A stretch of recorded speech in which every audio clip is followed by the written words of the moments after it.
네, 안녕하세요. 저는 IMM 외국제선교 동원을 사역하고 있는 장창수 선교사라고 합니다. 오늘 여러분들과 함께 선교, 그리고 특별히 영적 전쟁에 관한 이야기들을 가지고 잠시 이야기 나누게 되었습니다. 아마 여러분들도 선교라는 말이나 또 영적 전쟁이라는 이 단어 자체, 용어 자체가 낯설진 않으실 것 같습니다. 근데 반면에 또 저희가 살다 보면 낯설지 않은 말들이 시간이 지나면서 뭔가 이제 실제적인 구체적인 의미들이 좀 흐려지는 경우들도 있죠. 그래서 오늘 특별히 영적 전쟁에 대한 이야기를 잠시 한번 생각해 보면서 혹시 뭐 새롭고 굉장히 어떤 특별하다기보다는 우리가 그 이해 안에서 놓치고 있는 것은 없나, 혹시 좁아지진 않았나, 치우치진 않았나, 이런 부분들을 좀 집중적으로 생각하면서요. 저희가 지금 비록 코로나 그 상황 가운데서 여러 가지가 참 낯설고 또 제약이 많은 가운데 또 우리 안에 이런 시간들을 통해서 우리 안에 있는 재정비를 통해서 이후에 또 하나님이 또 길을 열어주시고 문을 열어주셨을 때는 또 하나님의 마음에 합당하고 가까운 그런 뜻을 드러낼 수 있는 사역들로 나아갔으면 하는 마음이 있습니다. 그래서 오늘 여러분 이 시간 안에서 주로 성경에서의 이야기들을 가지고 우리 영적 전쟁의 의미들을 한번 같이 생각해 보려고 합니다. 영적 전쟁에 대한 성경적 이해가 필요합니다. 너무 당연한 이야기였죠. 성경적인 이해가 당연한 거 아닙니까?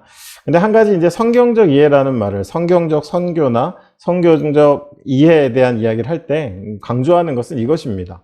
다른 것이 아닌 성경이라는 그 성경에 나와 있는 한두 구절의 말씀들을 가지고 어떤 사역의 그 근거를 제시하기보다는 성경 전체가 하나의 원 스토리잖아요.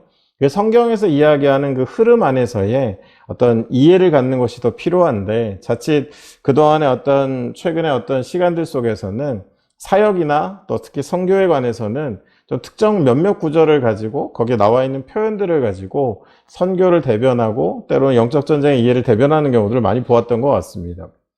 그래서 선교라는 것을 일반적으로 정의해 보면 하나님 나라의 회복이죠. 그리고 하나님 나라는 타락한 인간 그리고 세상에 대한 구원과 회복에 대한 실질적인 하나님의 통치의 회복이다라고 이야기할 수 있겠습니다. 그럼 여러분들 우리가 상식적으로 생각해 봐도요, 하나님의 통치가 회복된다라는 것은 예를 들어 그 지역 가운데 누군가 소유를 주장하고 다스리고자 할 때는 원래 있었던 소유주나 통치자가 있다면 저항하게 될 것입니다. 마찬가지로 이 땅에 주인 행세하며 인간을 어둠 가운데 이끌어가던 어둠의 힘들, 어둠의 권세들은 하나님의 통치가 확장되어지는 선교의 영역이 넓어질수록 그것을 저항할 수밖에 없고, 이것은 그저 한두 명의 사람들이 힘을 겨루는 어떤 능력을 겨루는 싸움의 수준이 아니라 전방위적인 전쟁의 상황 가운데서의 관점으로 바라볼 만한 그런 상황이다라는 것입니다. 영적 전쟁에 대해서는 우리가 들은 이야기들, 또 어떤 특정 선교지나 또는 어떤 들려온 사람들의 이야기 속에서 이것이 영적 전쟁이다라고 이해하시는 경우들이 많지만, 다시 한번 강조하기는 영적 전쟁은 광범위하고 복합적이고 전방위적인 것이기 때문에 우리가 그냥 특정 선교지나 특정 사역 현장에서 있었던 일을 영적 전쟁의 전부인 것처럼 일반화시키는 것은 오히려 우리의 이해를 방해하는 것이고, 실제로 선교지에서도요, 이런 부족한 이해들이 오히려 선교의 짐이 되고 올바른 이해가 선교의 힘이 되는, 그래서 우리가 힘이 되기 위해서는 영적 전쟁에 대한 올바른 이해를 갖는 것, 또 뭔가 성경 전체의 내용들을 담아내는 이해를 갖는 것이 중요하겠다라고 말씀드릴 수 있겠습니다. 영적 전쟁을 이해해야 하는데요, 앞서 말씀드린 대로 오늘날 영적 전쟁을 간과하는 것도 문제입니다. 영적인 세계에 대한 아무런 관심이 없는 것도 문제지만, 또 한 가지 문제는 그런 영적 세계에 대한 개인적인 경험이나 들은 이야기나 특정 사건들을 일반화시켜서 오남용하는 것도 영적 전쟁에 대한 이해를 방해하는 것이 되겠다라는 겁니다. 영적 전쟁의 의미를 제가 오늘 제일 많이 사용해야 될 말은 정체성과 사명, 사명은 삶의 목적이라는 표현을 하고도 같이 쓰일 겁니다. 이 정체성과 삶의 목적, 사명이라는 이것을 제일 많이 사용하게 될 건데요. 사실 이 단어를 잘 이해하시면 성경 전체를 관통하는 이해를 가지실 수가 있습니다. 영적 전쟁의 의미를 한번 들어가 보면, 처음 창조의 때로 가보면요, 하나님이 인간을 자기 형상대로 지으셨고 또 세상의 모든 만물을 위임하셨습니다. 인간에겐 그러한 정체성과 그리고 사명이 주어졌죠. 그리고 인간을 만드실 때 보면 흙으로 지으신 인간 안에 코에 생기를 부어 넣으셔서 그때 비로소 영적인 생명을 가진 존재로 거듭나게 하신 그 장면이 기록되어 있습니다. 인간은 그렇습니다.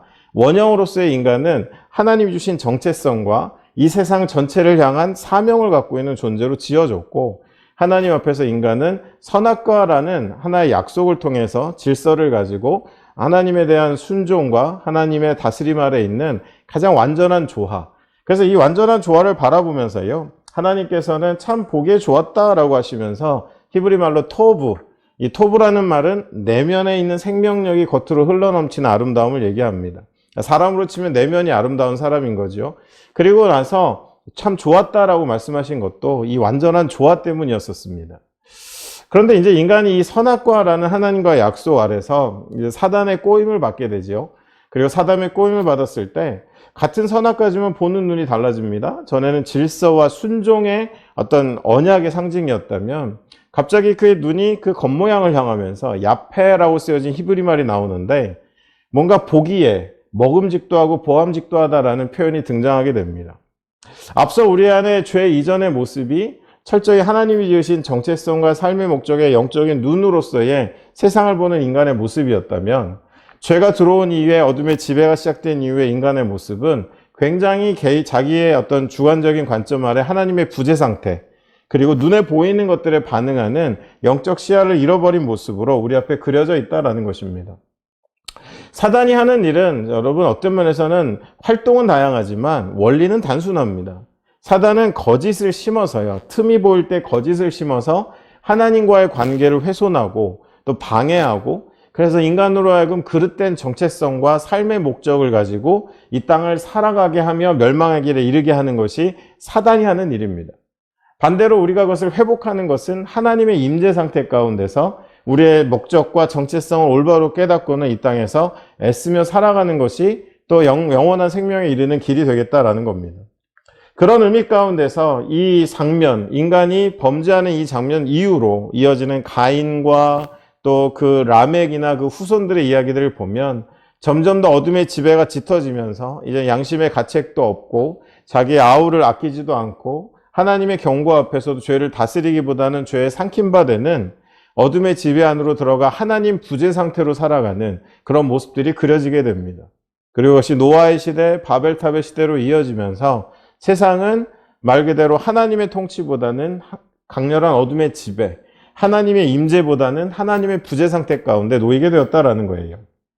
그러한 가운데 하나님이 아브라함을 불러내셨습니다. 그 아브라함을 불러내실 때 유명한 창세기 12장 1절로 3절인데요. 사실 이 본문 직전에 아브라함이라는 사람조차도 어둠 가운데 있었습니다. 그의 가정은 전통적으로 우상의 신상을 만드는 집안이었고, 또 한 지역에서 한 침략을 통해 자신의 삶의 터전을 잃으니까 자신의 그 하란 땅으로 자신의 직역을 옮겨서는 거기서 또 동일한 일을 하면서 물질적으로는 풍요하지만 정작 아내는 아이를 낳지 못하고 또 아버지는 세상을 떠나고 하는 인생의 꽤 혼란스러운 시간을 보내고 있을 때 하나님께서 전적인 은혜로 아브라함을 불러내십니다. 이거는 아브라함에게 주신 사명이 우리가 잘 아는 창세기 12장 1절로 3절에 나오는데요. 간단하게 말씀드리면 내가 너를 어둠 가운데 불러내어서 세우는데 이제 너는 복이 되고 가서 모든 민족에게 복이 되라는 이야기를 하고 있습니다. 여러분, 복이라는 것이 뭘까? 복은 히브리 말로 바라크입니다. 바라크는 무릎이란 뜻인데요. 이 단어를 사용하던 시대에서 보면 이 의미는 신이 맡겨주신 순명, 신이 원래 디자인한 그 명령, 그 안에 담겨있는 나의 모습과 나의 사명을 그대로 받아들이고 살아간다는 의미를 갖고 있습니다. 그러니까 아브라함을 어둠 가운데 불러내셔서 복이 되게 하신 것은 원형, 처음 인간에게 주셨던 정체성과 그 역할을 아브라함을 통해서 이 땅에 이루어 가시겠다라는 거고요. 가서 모든 민족 가운데 복이 되라는 것은 이제 그곳에서 동일한 하나님 백성을 일으키는 일에 쓰임받게 되는 그 통로가 된 아브라함의 삶에 대한 약속을 주고 계신 것입니다. 근데 한 가지 흥미로운 건 여러분, 여기에 교회의 정체성이 담겨 있습니다.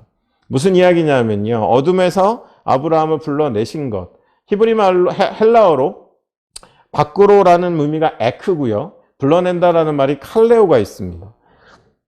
그래서 어둠 가운데 불러낸다라고 할 때 합성어로 에크칼레오라고 하는데, 이 말이 여러분 잘 아시는 교회라는 의미로 쓰여진 에클레시아라는 말의 어원이 됩니다. 그러니까 여러분, 교회는 뭐예요? 교회는 다른 거 없습니다.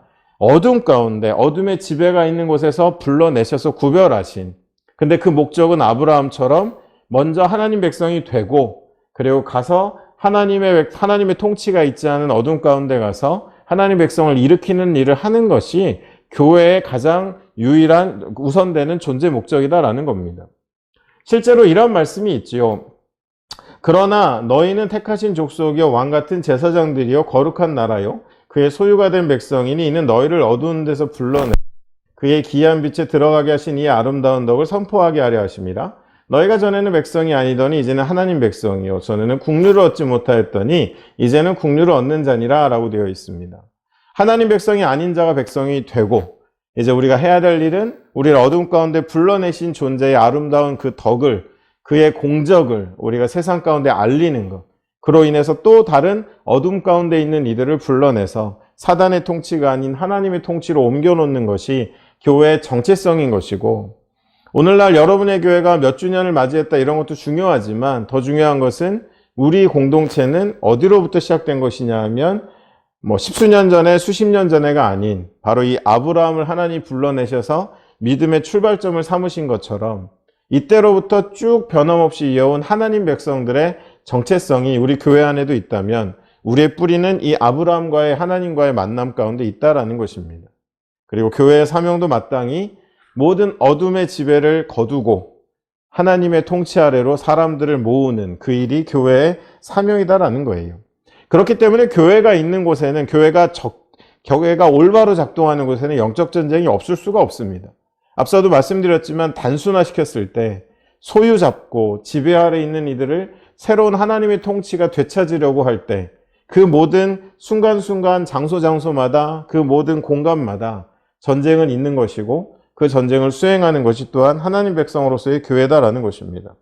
자, 그럼 그 성경을 관통하는 성경에 흐르는 역적 전쟁의 목적과 방식은 어떨까? 사건 세 가지만 한번 보겠습니다. 먼저 여러분 잘 아시는 욥인데요.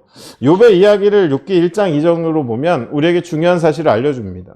사단이 대놓고 등장을 해요. 하나님의 아들들 사이에 서 있는 사단이 시비를 겁니다. 하나님, 욥이라는 사람, 그 사람을 한번 치겠습니다.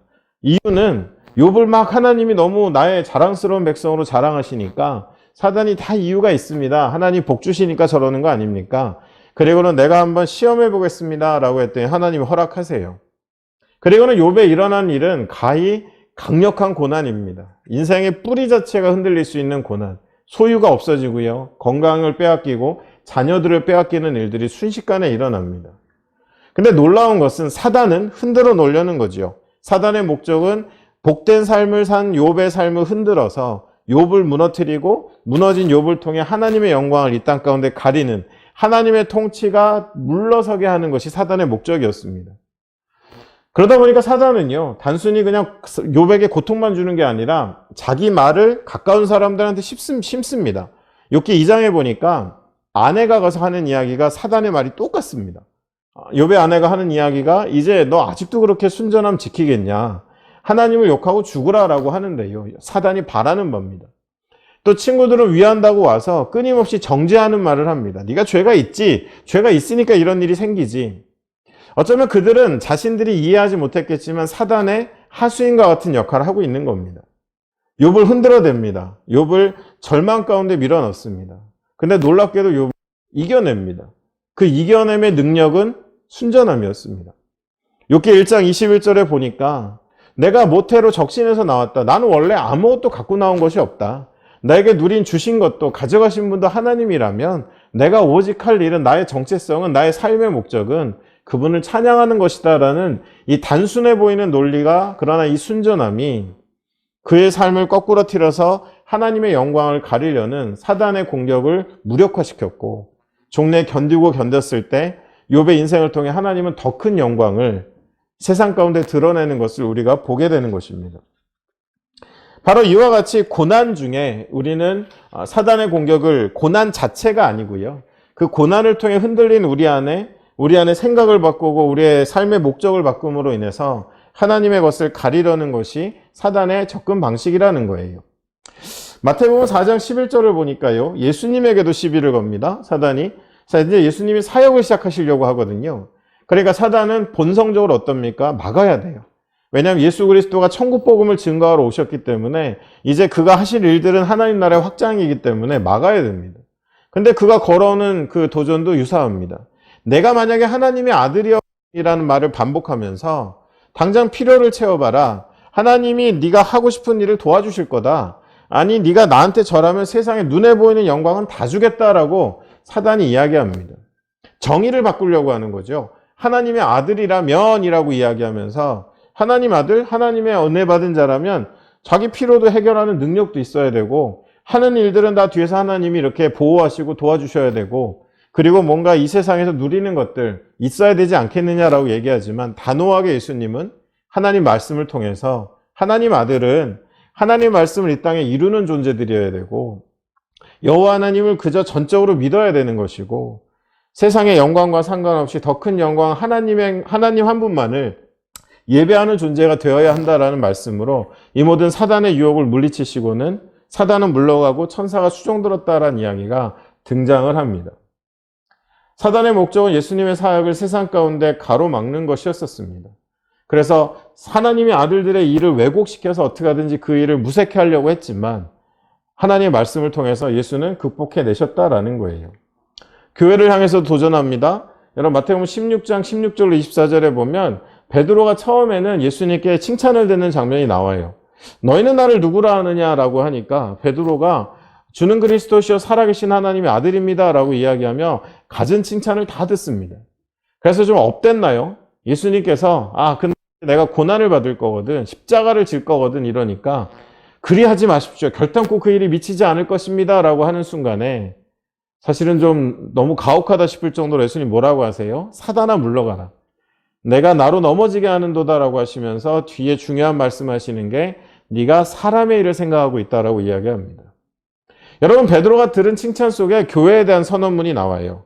그 고백을 기뻐하시면서 이 반석 위에 내가 내 교회를 세우리니 음부의 권세가 있지 못할 거다라는 주님의 교회에 대한 선언이 여기에 나옵니다. 근데 중요한 것은 그런 이야기를 하시자마자 베드로의 반응 앞에 사단아 물러가라 하면서 사람의 일을 생각한다라는 이 장면은 어쩌면 이 시대의 교회를 향한 도전은 세속, 말 그대로 교회가 가지고 있는 사단이 교회를 향해서 하고 있는 것은 지상적 존재를 끌어안치는 하늘을 꿈꾸고 하늘과 땅을 이어주는 존재가 아니라 예수가 머리 되시고 그 몸으로서 이 땅에 존재하는 것이 아니라 사람의 일로 가득 채워진 사람의 고민, 사람의 관심, 사람의 유익, 사람의 목적으로 가득 채워진 지극히 종교적이고 지상적인 존재로 이 땅에 주저앉히는 것이 사단의 일인데 예수님은 이 장면을 통해서 교회가 사람의 일이 아니라 늘 하나님의 나라, 하나님의 일을 생각하며 살아야 된다라는 말씀을 하고 계신 것입니다.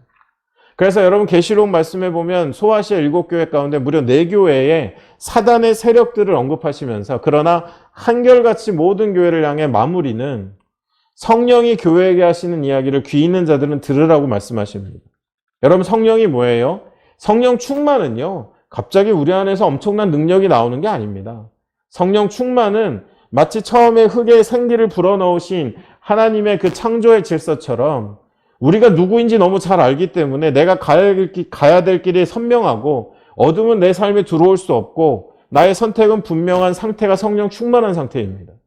완전히 내 안에 나의 제자는 없고 하나님이 가득한 상태를 이야기합니다. 교회는 사람의 일을 생각하면 영적 전쟁에서 지는 겁니다. 그냥 뭔가 눈에 보이는 누가 아프고 그런 어려운 일의 문제가 아니라 사람의 일이 채워지기 시작하는 것이 영적 전쟁의 문제라는 거예요. 선교지에도 크고 작은 교회가 세워지지요. 그 교회들을 바라보면 그 교회가 영적 전쟁을 잘 감당하고 있나, 막 예배를 드리고 막 치유의 역사가 일어나고 막 변등자가 낳고 안진뱅이가 일어나고 그것도 귀한 사역입니다. 그러나 더 중요한 것은 그 교회 안에 늘 꿈꾸는 하나님의 일이 있는가 아니면 사람의 일로 가득 채워졌는가가 전투에서는 잠깐 싸움에서 이겼는지 모르지만 전쟁에서는 졌느냐 이겼느냐의 문제가 그 안에 담겨 있다라는 거예요. 성경에서 성령은 단순히 신비한 은사와 총괄적인 능력이 이전의 정체성입니다. 그래서 사도행전 1장 8절에 너에게 성령이 임하시면 권능을 받고 증인이 된다라는 그 말씀도 땅끝까지 가서 여러분 뭐 성령이 온 오순절에 방언은 했지만 그 성령이 제자들을 뭐 어떤 히어로로 만든 것이 아닙니다. 그냥 육신적인 한계, 어떤 지식적인 한계 다 갖고 있었습니다. 근데 하나 그들을 통해 흘러갔던 능력은 우선적으로는 어떤 핍박과 압박과 고난 중에서도 그들은 자신이 누구인지 잊지 않는 성령의 지배 아래 있었습니다.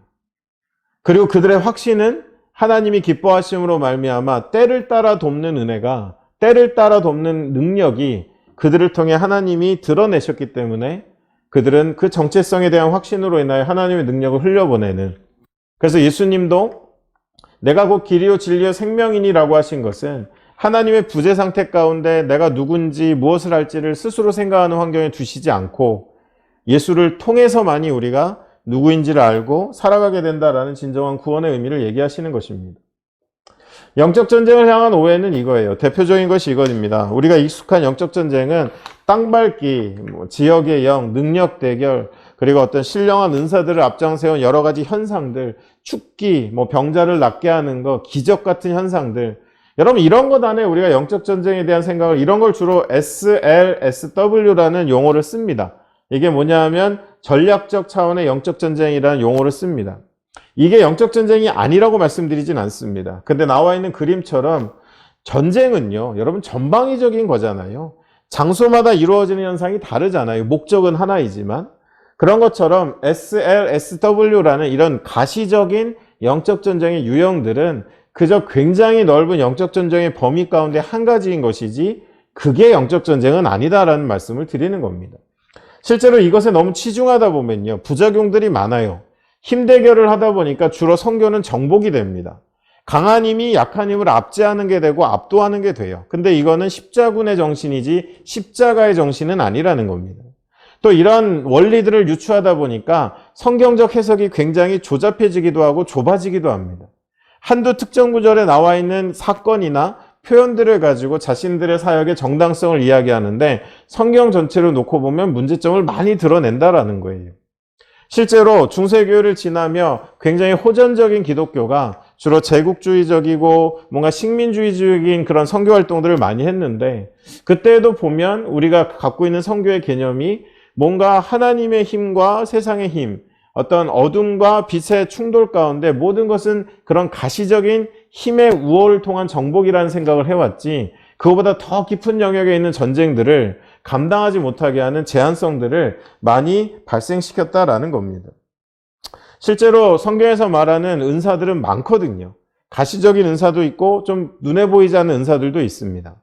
근데 이 은사들은 다 동일한 가치와 동일한 어떤 지위를 갖는데, 이게 지나치게 그런 전략적 영적 전쟁이나 선상적인 것들에 집중하다 보면 특정 은사나 특정 은사들이 갖는 가치가 필요 이상으로 과다 포장될 수가 있다라는 거예요. 그런 의미 가운데서 우리는 주의를 해야겠다라는 말씀을 드리는 겁니다. 자, 그렇다면 우리가 영적 전쟁에 참여하는 것은 어떤 모습이어야 되는가? 저는 영적 전쟁의 준비가 우선은 성경, 성령, 성전 안에 있다고 봅니다. 여러분, 성경은 복음인데요. 여기 나와 있는 헬라어로 유앙겔리온이죠. 유앙겔리온이라는 의미를 아시는 게 중요합니다. 여러분, 복음은요, 그 두 가지 의미가 함께 담겨 있는데, 하나는 전쟁에서의 승리 소식이고 또 하나는 새로운 왕의 등극 소식입니다. 그러니까 예수 그리스도의 복음은 여러분 뭐예요? 이 땅에서 어둠의 지배력을 끊는 결정타를 예수가 날리시고는 승리했다라는 승전보고 이제 그 세력을 밀어내고 있는 거죠. 그리고 또 한 가지는 이제 이 땅의 통치자는 예수 그리스도다라는 통치자의 변화를 이야기하는 겁니다. 그러니까 여러분, 이게 우리 가슴에 있어야 돼요. 우리 중심에 있어야 됩니다. 더더군다나 이거는 요한복음 3장 16절에 있는 게 전부가 아니라 원스토리로 있는 바로 성경 전체가 우리 안에 창조, 타락, 구속, 새 창조로 이어지는 하나님의 완전한 계획, 완전한 이야기 속에 있다라는 것 안에 풍성한 복음을 우리가 이해해야만 웬만한 거짓말, 웬만한 속임에 우리의 중심이 흔들리지 않을 수 있다라는 거예요. 두려움이라는 것이 여러분 왜 우리 마음에 들어와요? 온전한 사랑이 두려움을 내어 쫓는다고 그랬잖아요. 두려움은 내가 커진 겁니다. 여러분, 두려움은 문제가 커진 게 아니라 내가 커진 거예요. 하나님 앞에 두려울 게 무엇이 있겠습니까? 하나님의 존재가 작아지고 내가 커지면 두려움이 커지는 겁니다. 여러분, 그렇듯이 성경에 대한 준비가 필요하고요. 성령은 정체성이라고 말씀드렸고 성전은 예배인데, 여러분, 가장 오늘날에 뒤바뀌어 있는 것 중에 하나가 이거예요. 성전을 왜 지으냐? 머릿속에는 이 성전에 많은 사람들을 채워야지라는 생각을 하시지만, 여러분, 중요한 것은 성전은 하나님을 채우는 곳입니다. 우리의 강력한 예배가 있어야 돼요. 하나님의 신령과 진정으로 예배하는, 신령은 하나님의 영으로 한다는 것은 내가 누구인지 아는 거고, 진리로 예배하는 것은 하나님이 누구이신지 아는, 바로 가득한 하나님의 임재가 있는 예배가 우리의 환경과 상관없이 드려지는 것은 강력한 영적 준비를 향한 준비가 된다라는 것입니다. 영적 전쟁을 향한 준비가 된다라는 거예요.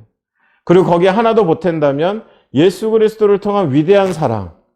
여러분 로마서 8장 28절로 39절에 보면 높음이나 기쁨이나 이 세상에 사단이 동원할 수 있는, 우리를 흔들어 놓고 우리를 불안하게 하고 우리에게 틈새를 나게 하는 할 수 있는 모든 현상들이 일어나더라도 예수 그리스도의 사랑에서 우리를 끊을 수 없다라고 선언합니다. 여러분 십자가는 어떤 곳입니까? 우리의 죄가 얼마나 큰지도 보여주지만 우리를 향한 하나님의 사랑이 얼마나 큰지도 보여주는 자리입니다. 그렇기 때문에 우리는 십자가를 통해서 정말 어떠한 것도 끊을 수 없는, 여러분 정말 두 사람이 아무런 조건 없이 순전한 사랑을 서로 믿고 있다면 아무리 제3자가 옆에다 이간질을 하고 두 사람을 흔들어 놓고 떼놔도 결론은 그 관계를 끊을 수 없습니다. 마찬가지로 영적 전쟁 안에서 사단이 아무리 우리를 하나님의 부재 상태로 만들어서 잘못된 정체성을 심고 삶의 목적을 갖고 사는 불쌍한 인생을 만들려고 해도 우리가 예수 그리스도의 조건 없는 사랑을 붙들고 있으면 우리는 결코 그 전쟁에서, 그 싸움에서 지지 않을 거다라는 말씀을 드리는 겁니다. 영적 전쟁의 수행을 위해서 여러분 잘 아시는 에베소 6장 10절로 18절은 우리에게 구체적인 준비들을 말씀해 주시는데요. 중요한 것은 마귀의 관계입니다. 마귀는 우리를 정면 돌파해서 힘으로 압제하는 존재가 아니라 거짓을 심는 존재고 죄인을 만드는 존재입니다. 그래서 여러분 많은 것들이 나열되어 있지만 에베소서에 싸우는 무기는 하나님의 말씀 곧 성령의 검밖에 없고 나머지는 우리를 보호하는 장비들입니다. 그러니까 우리가 그런 마귀의 괴계, 진리 아닌 것을 무찔리는 건 진리, 하나님의 성령의 정체성과 하나님 말씀이 정한 것들로 우리 안에 채워지면 우리가 고난도 당하고 아까 욥처럼 예수님처럼 그 주린 가운데 왜곡을 받고 교회처럼 세속에 잠시 발 담글 수 있을지 몰라도 우리는 그것을 통해서 이기고 다시 일어날 수 있다라는 겁니다. 그리고 우리가 성도들을 위해 기도해야 되는 것들 또한 나뿐만 아니라 다른 성도들도, 다른 하나님 백성으로 나와야 될 사람들도 그들이 모든 흉악의 결박을 끊고 진리 가운데 나올 수 있도록 우리는 기도해야 되는데, 사실 우리의 금식 기도나 이런 부분들이 내 필요를 채우는 것들이 너무도 많거든요. 내 인생의 중요한 결정을 앞두고 하는 기도도 너무 많거든요. 더 중요한 것은 우리의 기도는 지금 어둠의 지배 아래서 깨닫지 못하거나 스스로 끊지 못하는 이들을 위한 기도가 우리 안에 있었을 때, 이러한 것들이 우리의 삶에 견고하게 자리 잡았을 때 비로소 영적 전쟁을 수행하는 데 있어서의 많은 준비가 되었다라고 이야기할 수 있는 것입니다. 여러분 이것은 제레드 윌슨이라는 사람이 쓴 책에 사단이 주는 우리에게 거짓말들, 복음을 가장한 거짓말이다라고 했을 때 8가지가 나와 있습니다. 여러분들 하나씩 읽어보시면 너무 좋은 말이고 우리가 잘 쓰는 말들이기도 합니다. 이게 그렇게 큰 문제냐? 근데 핵심이 있습니다, 여러분. 감정에 충실해라, 인생은 당신에게 달렸다, 이런 게 나쁜 말이 아니잖아요? 어떤 상황에 따라서는. 근데 핵심은 뭐냐? 이런 말들이 자꾸 우리의 삶에 누적되다 보면 일어나는 현상은 나라는 존재는 커집니다. 여러분 보세요. 감정에 충실해라, 납니다. 인생을 당신에게 달렸다, 납니다. 그러니까 사단은 뭘 기다려요? 싸움의 구도가 우리를 통한 하나님과 사단의 싸움을 할 수는 없기 때문에 기다렸다가 이 구도가 하나님 부재 상태에서 우리와 사단의 싸움이 되기를 기다리는 거예요. 그리고는 하나님의 부재 상태에서 우리 안에 거짓을 심으면 사단의 계획은 성공하는 것입니다. 그래서 여러분 이런 말들이 성경의 부분을 가지고 듣기 좋은 말들이지만 지나치게 이런 말들에 우리의 삶을 올려놓으면 1차적으로 일어나는 것은 말 자체가 잘못된 게 아니라 우리의 나가 커지면 하나님의 존재가 작아지며 영적 전쟁에 대한 불리한 입장에 놓이는 것들이기 때문에 경계해야 된다는 얘기를 하는 겁니다. 올바른 기도, 빌립보서 4장 6절로 9절 말씀에 아무것도 염려하지 말고 모든 일에 감사함으로 하나님께 아뢰라. 그러면 뭘 지키신다고요? 평강의 하나님이 그리스도 예수 안에서 우리의 마음과 생각을 지켜주시는 게 이렇게 중요한 거예요. 여러분 기도가 이런 역할을 하는 겁니다. 아무리 작은 일이라도 우리가 염려하지 말고, 염려는 뭐라고 그랬어요? 염려는 문제가 큰 게 아니라 내가 큰 거라고 말씀드렸습니다. 염려가 사라지는 건 문제가 없어진 것이 아니라 내 삶에 하나님이 커지면 되는 거예요. 그러니까 기도는 그런 겁니다. 응답 받을 때까지 기도하는 게 아니라 내가 다 없어질 때까지 기도하는 게 맞습니다. 그래서 여러분 이런 올바른 기도를 통하면 하나님, 세상의 하나님이 우리를 어떻게 하신다고요? 너희와 함께 계신다라는 사단이 어찌할 수 없는 존재가 되는 것을 의미하는 것입니다. 그리고 이러한 기도에 있어 여러분 중요한 것은요. 어떤 기도의 은사 얘기도 많이 하시는데 저는 요즘 볼 때 기도의 가장 중요한 덕목은 성실인 것 같습니다. 늘 하나님을 생각하고 늘 하나님을 초청하고 늘 하나님과 동행하는 쉬지 않는 기도, 멈추지 않는 기도, 성실한 기도가 가장 강력한 능력이다라는 생각을 합니다. 아무나 할 수 없는 그런 어떤 현상을 일으키고 어떤 모습을 연출하는 기도, 열광적이고 열정적이고 심지어는 좀 광신적인 기도가 영적 전쟁의 선봉에 서는 게 아니라 큰 화려하지 않더라도 하루도 거르지 않는 그런 성실한 기도는 우리의 삶에 감히 어둠이 미치지 못하게 하는 능력을 갖게 한다라는 것입니다. 그리고 여러분 정말 또 중요한 게 이건데요. 현대의 우상들을 여러분 분별하셔야 돼요. 사단에게는 자기의 마지막 남은 3명의 장수가 있습니다. 마지막 전쟁입니다. 제가 볼 때는. 자본주의라는 것 이외에 또 다른 체제는 없거든요. 주님 오시는 그날까지. 여러분 이 사람들의 팀워크가 좋아요. 첫 번째 장수는 포스트 모던입니다. 두 번째 장수는 물질주의예요. 세 번째 장수는 소비주의입니다. 이 친구들이 따로 공격하지 않아요. 우리를. 어떻게 팀워크가 되느냐? 먼저 포스트 모던이 옴으로 인해서 우리를 말씀의 부재 상태로 만듭니다. 포스트 모던이 뭐지요? 절대 진리는 없다라는 거예요. 그냥 내가 원하는 일을 하고 내가 옳으면 옳다라는 사고방식을 사람들한테 심은 겁니다.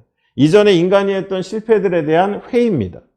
그렇기 때문에 사람들은 절대적인 건 없어라고 자유를 누리는 듯 했는데 인간은 자유를 주면 또 불안해지거든요. 그래도 뭔가 의지할 게 필요해요. 그래서 나온 게 뭐냐? 그래도 뭐니 해도 돈이다라는 생각에 물질에 대한 사람들의 의존도가 커집니다. 그럼 여러분 물질이 세계관이 되고 나면 잘 산다는 거, 성공한다는 건 뭘로 우리가 가늠할 수 있죠? 얼마나 소비하느냐, 무엇을 소비하느냐가 이슈가 되는 겁니다. 그래서 여러분 기가 막힌 팀워크로요. 이 3명의 장수를 통해서 정말 많은 문명과 현장들이 여러분 선교직원, 사실 그 구분도 저는 좋아하지 않는데 그런 어떤 전방개척 직원 아니면 후방의 어떤 목회 현장이건 간에 전후방이 없이 여러분 이들의 활약은 눈에 보이는 장수가 아닌 듯 하여도 우리를 다시 한번 어둠의 지배로 이끌고 가는 강력한 마지막 최후 격전을 수행하고 있다는 것입니다.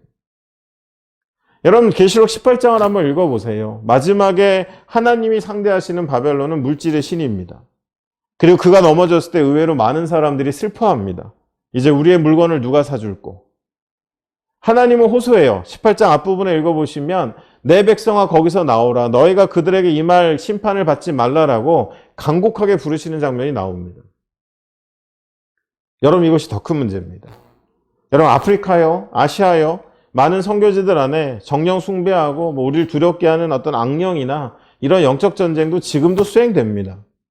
그러나 더 중요한 것은요, 여러분. 한 문명이 돈맛을 알고 세계화라는 이름으로 국가 다 유명무실되면서 빚이라는 종속관계나 어떤 부요라는 막연한 꿈을 갖기 시작하면 예수님의 예언대로 마지막 때 가운데 너희가 두 주인을 섬길 수 없는데 하나님인가 물질의 신인가를 선택하게 될 거다라는 말씀 그대로 사도 바울이 디모데후서 3장에서 말세에 고통하는 때가 이르는데 사람들이 자기를 사랑하고 돈을 사랑하고 쾌락 사랑하기를 하나님 사랑하기보다 더하는 시대가 열리게 되는 것.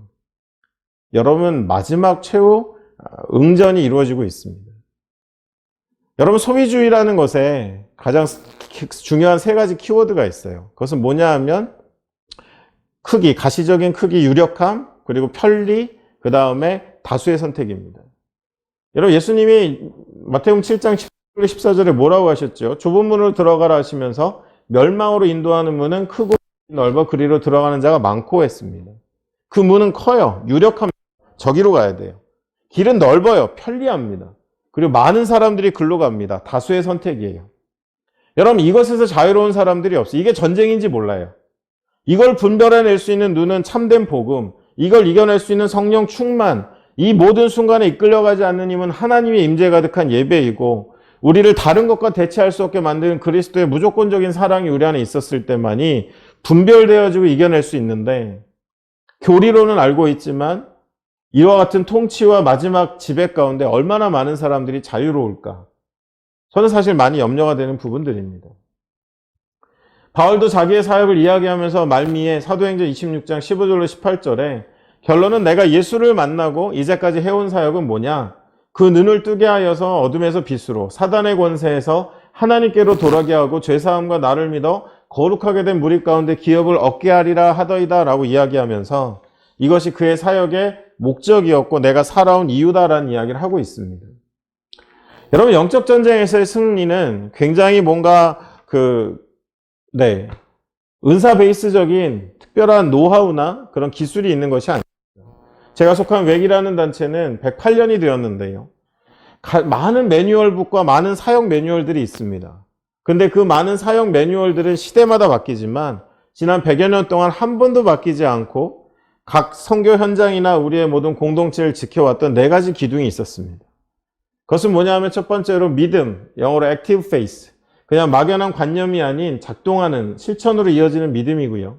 거룩, practical holiness. 그냥 에헤마는 종교적인 것이 아닌 내 삶으로 이어지는 거룩이고요. 희생, 교제, 이 4가지가 늘 우리에게 던져지는 질문입니다. 여러분, 근데 이거는 굉장히 강력해요. 우리 안에 일어난 일들 가운데 나는 전적으로 하나님께 나를 의탁했는가? 때와 방법을 하나님께 온전히 맞춰드렸나라는 이 믿음의 고백은 하나님의 주권의 회복을 이루어갑니다. 또 우리 안에 거룩이라는 일상을 살아가고 그것이 그리스도와의 연합 안에 이루어진다라는 것을 안다면 우리가 말로 굳이 하지 않아도 아무리 말로 전할 수 없는 복음을 전할 수 없는 곳에 있어도 이 삶의 구별은 삶을 타고 흐르는 생명으로 사람들에게 증거됩니다. 그리고 말을 열었을 땐 더 큰 권위가 되겠죠. 그리고 희생이라는 것을 통해 늘 팀과 공동체를 생각하는 거예요. 나는 나의 뜻을, 내 주장을, 내 생각을 팀의 어떤 유익과 우리의 공동체성을 위해서 포기할 수 있는가? 내 시간을 내어줄 수 있는가? 내 물질을 기꺼이 내어줄 수 있는가라는 질문을 끊임없이 던지는 겁니다. 그리고 끝으로 리빙 펠로우십을 통해서 문명과 어떤 계층과 상관없이 우리는 그리스도의 한 몸을 이루기 위해서 노력하고 있는가? 하나됨을 실천하고 있는가? 사실 우리의 모든 상황들 속에 사역자들을 또 공동체를 흔들어 놓는 많은 사단의 도전들은 있고 또 있을 것입니다. 근데 의외로 어떤 은사적인 것이 아닌 이 4가지의 기둥을 질문하고 내 삶을 점검하는 것이 가장 100년을 넘어 선교단체로서 또 공동체로서의 모습을 지켜주는 강력한 도구가 됐던 것을 기억합니다. 여러분, 영적 전쟁의 승리가 뭘까요? 내 앞에서 귀신이 꼬꾸라지고 내 앞에서 병든 자가 낫는 것이 여러분 영적 전쟁의 승리입니까? 아닙니다. 우리가 이 모든 걸 지키고 머물렀던 곳, 방문했던 곳, 사역했던 곳에 예수가 남는 것입니다. 요한복음 13장 34절로 35절 예수님 계명을 주신다 하시면서 뭐라고 하셨죠?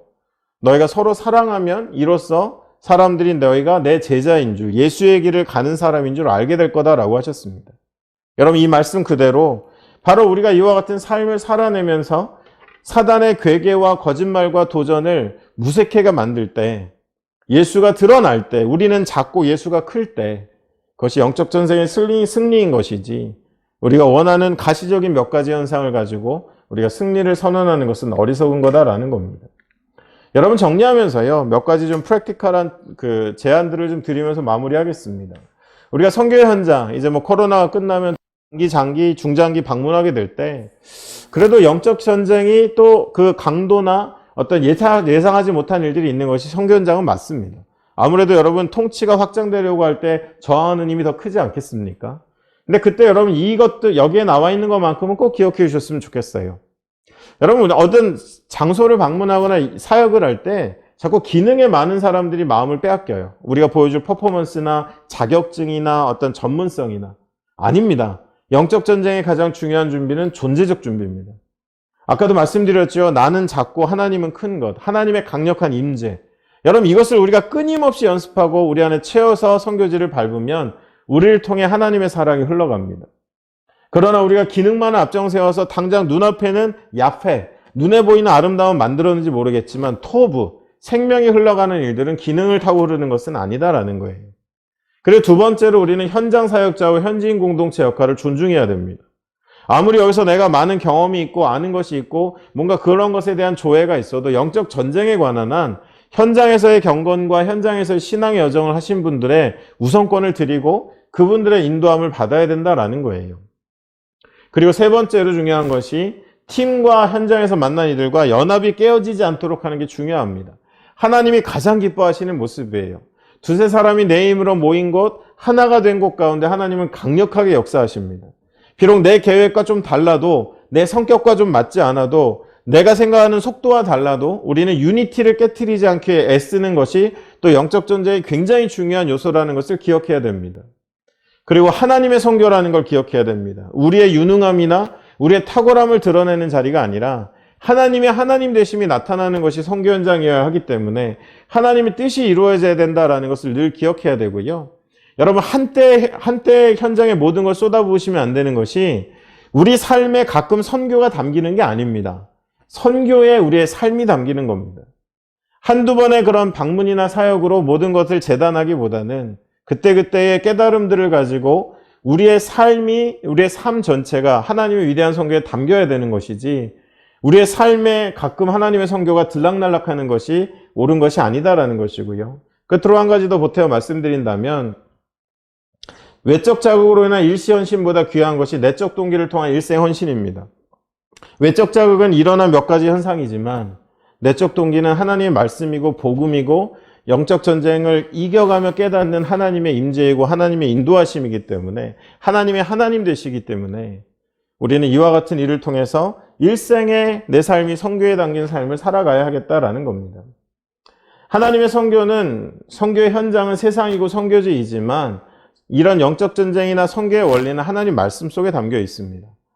현장마다 다양한 일들이 있는 것 같지만 그것을 다루어내는 원리는 또한 말씀 속에 있다는 걸 기억하시면서요, 정체성을 지키고 삶의 목적을 지켜내는 원형에 가깝도록 나아가는 것이 올바른 것이고, 어찌하든지 그걸 흐트러 놓기 위한 사회적, 역사적 견고한 진들은 우리가 이겨내야 되는 것이고 속지 말아야 되는 것이고, 우리가 그것을 위해서 조금 더 전방위적인 노력을 해야 된다는 것은 늘 기억해야 합니다. 이런 질문들을 한번 드려봐요. 우리가 내가 경험하고 참여하고 감당하고 있는 전투는 무엇인가? 여러분, 오늘 이야기를 통해서 봤을 때 내게 주어진 영적인 도전, 욥에게, 예수님에게, 교회에게 사단이 걸어왔던 싸움들이 있는데 과연 나에게는 어떤 싸움을 걸어오고 있는가? 나는 어떻게 응전하고 있는가? 인간의 탐욕의 결과물인 코비드-19는 성도와 교회에게 어떤 도전이 되고 있고, 눈에 보이는 것이 다가가는 영적인 도전에는 어떤 것들이 있는가? 한번 같이 생각해 볼 수 있겠습니다. 그리고 끝으로 영적 전쟁에 대해 내가 가지고 있던 오해, 가지게 된 이해는 어떤 것들이 있는지를 여러분 한번 생각해 보시면서 어떤 테크닉적인, 그리고 뭔가 현상적인 영적 전쟁이 아닌, 정말 여러분 싸움이 아니잖아요. 길 가다 한 명하고 싸우는 게 아니라 전쟁은 복합적이고 전방위적인 큰 사건 아닙니까? 우리가 그 현상을 올바로 보고 우리가 어떤 길을 갈아야 될지를 발견하시는 여러분들 되시길 바라면서 이 질문들 한번 묵상해 보시고 생각해 보시면 도움이 되시지 않을까라는 생각을 해보게 됩니다. 네, 여러분 강의 이렇게 마치도록 하겠습니다. 감사합니다.